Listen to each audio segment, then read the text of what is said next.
I just found out that my best friend has been telling all of our friends that my boyfriend tried to cheat on me with her. Posted by u/puzzleheaded_tart693. Throwaway because some of my friends follow my main account. Ellen, 22F, and I, 21F, met through an internship 3 years ago and instantly became best friends. About a year ago, I started crushing on George, 24M, who interns at the same company, but in a different department from us. Ellen and another one of our coworkers set us up last fall, and we really hit it off. We've fallen in love, and we often talk about a future together. This is where things get messy. From early in our relationship, pretty much as soon as we went from just dating to being official, Ellen has been colder to me. She's never made it a secret that she doesn't particularly like George, though she's never said anything direct about it. The only issue she ever raised was when we first got together and he got really sick. I was studying for the MCAT at the time, and I was only about a month out from my main test day when he had a pretty bad flare-up of a chronic illness. Because he knew that Ellen and I were so close, he called her to ask if she thought he should tell me he was sick or if it would be better to keep it from me so he didn't take me away from my studies. Ellen didn't like this at all. She told me she thought it was incredibly inappropriate that he tried to contact her like that and that he shouldn't have called her about something so personal. I thought her reaction was a little over the top, but I talked to George about it, and he apologized to her and never called her again. But she didn't let it go.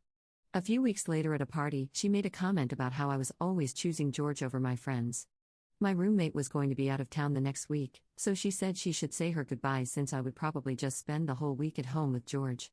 She tried to play it off as a joke, but I was really surprised she felt that way. I never wanted to be the kind of girl who turns her back on her friends when she gets into a relationship, and I had been trying really hard to balance my time between my boyfriend and my friends. But it seemed she felt neglected, so I started putting more effort into our friendship. Over the next few weeks, I tried to make plans with her at least 5 or 6 times.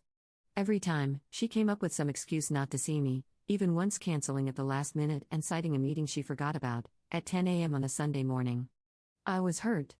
I knew our friendship was dying, and every time I tried to revive it, she rejected me. Finally, I decided the ball was in her court. If she wanted to be friends, I was open to it, but I was sick of being rejected, and she would have to be the one to reach out to me. She never did. Meanwhile, things were deteriorating at work. We had been assigned to the same project for the year, which required working very closely together. As our friendship fell apart, she started ignoring me at work, being rude and short, and making my share of our tasks very difficult for me. I felt like she was constantly breathing down my neck and waiting to catch me in a mistake. I figured she was gossiping about me behind my back, but at this point I was so exhausted from dealing with her that I couldn't be bothered about it. She would say whatever she wanted to say, and I would just be nice and patient with her and count down the days until our internship ended. Until today. I had lunch with one of our other co-workers, and my good friend, K, 22M, and he told me everything. Apparently, Ellen has been telling all of our co-workers and friends that George has been trying to cheat on me with her. Telling them that he calls her in the middle of the night, sends her inappropriate texts, and that when I hosted a party after I wrote the MCAT, he spent the whole night eyeing her.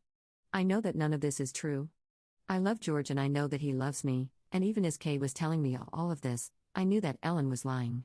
It seemed that Kay didn't believe it either. He was just telling me what he had heard, but the thought that she's been going around accusing George of infidelity makes me sick. I went straight to George's house and told him everything.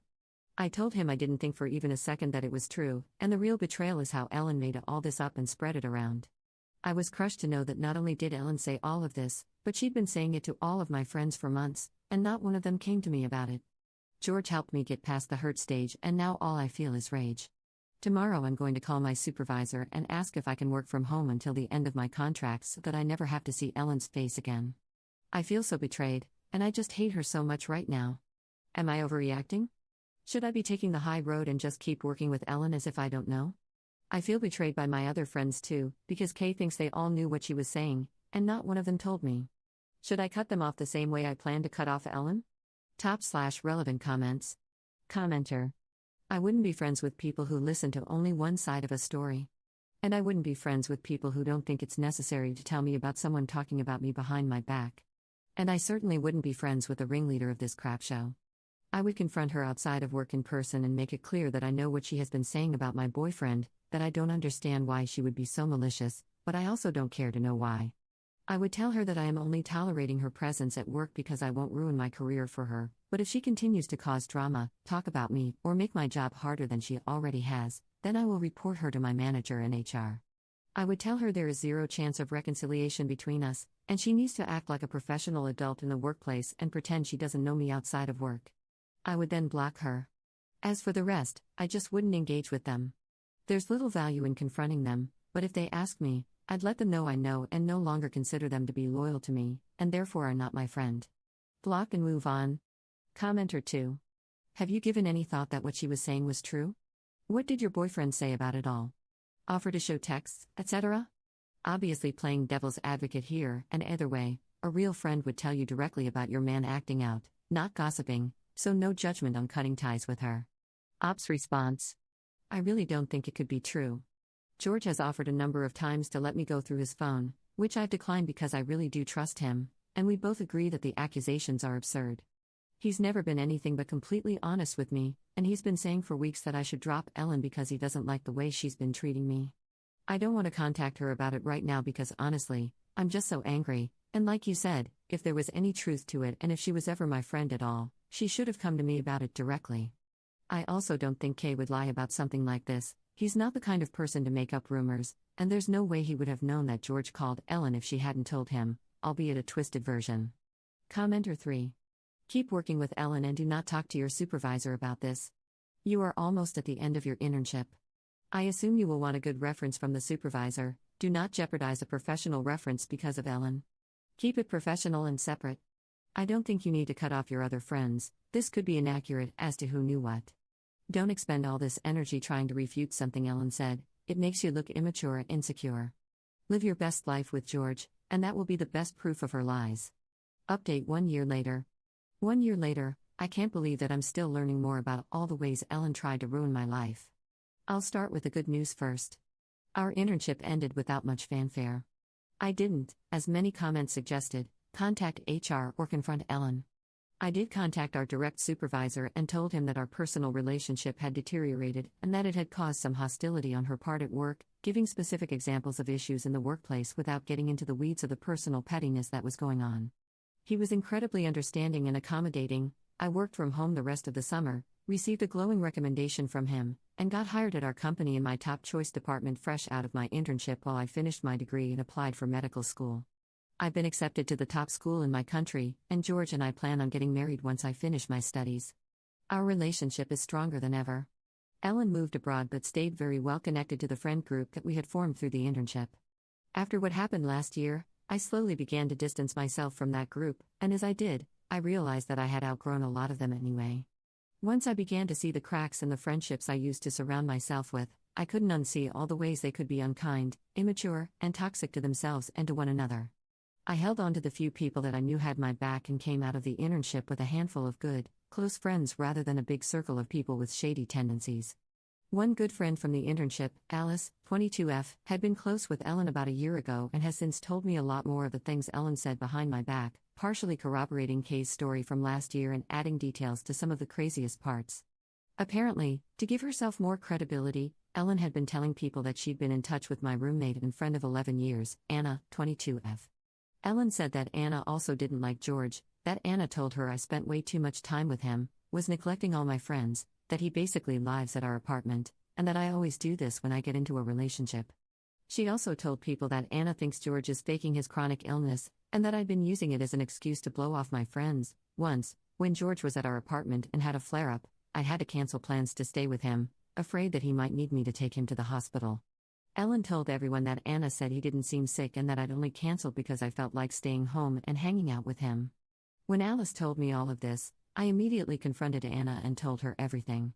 Although Anna and Ellen had been in touch on and off over the past few years, I'd previously introduced them to one another and they had some mutual interests that they'd occasionally text about. Anna assured me she'd said none of the things Ellen accused her of, and even combed back through all of the messages to see if there was anything she'd said that might have implied anything like that. In going through Anna's messages with Ellen, we noticed a pattern. It seemed that any time I told Ellen I wasn't available, she texted Anna to ask if I was with George. This went back to almost the beginning of my relationship with him. For those running to the comments to ask why Anna didn't tell me this sooner, it didn't strike Anna as bizarre until we looked through the messages after hearing the accusations. I have a bad habit of letting my phone die, so sometimes if someone really needs to get in touch with me, they'll contact Anna or George. So, in itself, Ellen texting her to ask where I was wasn't out of the ordinary.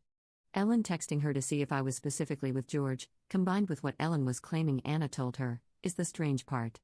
Coming out the other side of all of this, I've been trying really hard to reflect and learn from the situation. Was I a perfect friend to Ellen? Definitely not.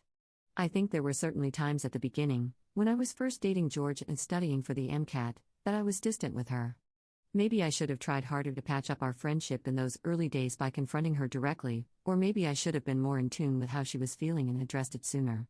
Despite everything, I do miss her a lot, and I wish things had turned out differently. But I don't think she was fair to me, either. If I had withdrawn a little bit into my relationship in its early stages, she should have given me some grace and confronted me directly when she had a problem rather than going behind my back. She absolutely should not have tried to drag my name through the mud, made things difficult at work, or, worst of all, tried to destroy George's and Anna's reputations and relationships. I recently heard that Ellen is moving back to the city and tried to get a job at the company where we interned, but she was rejected by every department she applied to. Am I a bad person for feeling a little vindicated? Thanks, everyone, for your comments last year. I really needed that support, but now I'm just looking for any lessons to be learned. Could I have done anything differently? What can I take away from this to try and be a better friend in the future? Top/relevant comments. Commenter. I feel like this is a really common thing in your early 20s, for immature, jealous friends to be upset about not having your time monopolized when you enter into a relationship. I had such a similar thing happen to me with a girl that had basically the same name. It was jarring. I met my, now, fiancé while grieving the loss of a parent and fell hard and fast.